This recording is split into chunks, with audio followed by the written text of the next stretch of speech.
Senator Kamala Harris preemptively criticized Trump on his big day with a wide range of attacks on his administration and leadership.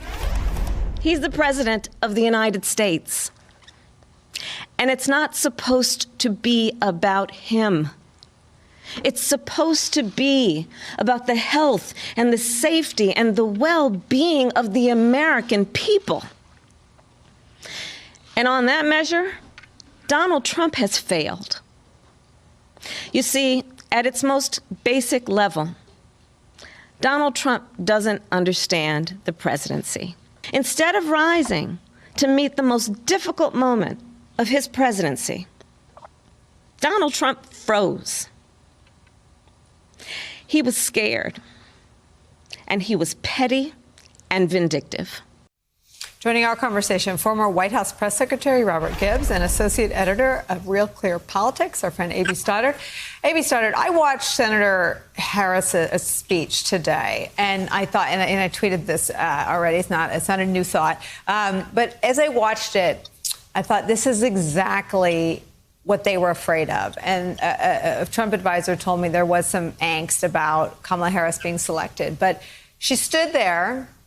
She's the only one on either ticket, the only one of the four of them running, who's actually been a prosecutor. She spoke calmly, she stuck to the facts, and she indicted Donald Trump with Donald Trump's own words. I thought it was a devastating takedown on the biggest impediment to economic recovery, which is the failure on coronavirus.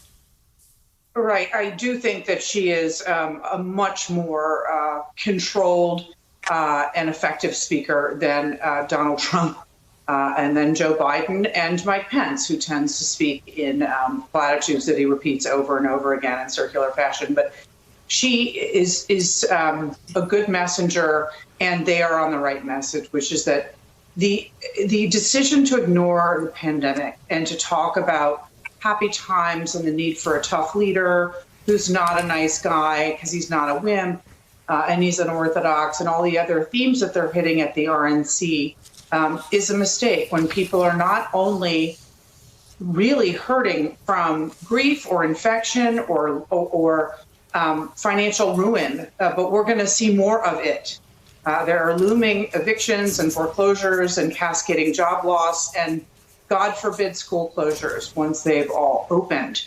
And the idea that it is about his leadership and not about the state the country's in is the right focus. And that's what Biden tends to always focus on, that it's about the voters, it's about their pain. The other thing is unity, that the president, and you heard this in Kellyanne Conway's comments today about the more, the worse the chaos is, the better it is to strike a contrast. The president speaks to citizens of democratic states and cities like they don't matter, like he doesn't lead them, and he's not responsible for them, and he's not interested in their well-being, that they can rot in democratic-run cities that are some kind of war zone that he has nothing to do with. It's never about unifying in a moment of pain, righting wrongs, and soothing all these divisions. Hey there, I'm Chris Hayes from MSNBC. Thanks for watching MSNBC on YouTube. If you want to keep up to date with the videos we're putting out, you can click subscribe just below me or click over on this list to see lots of other great videos.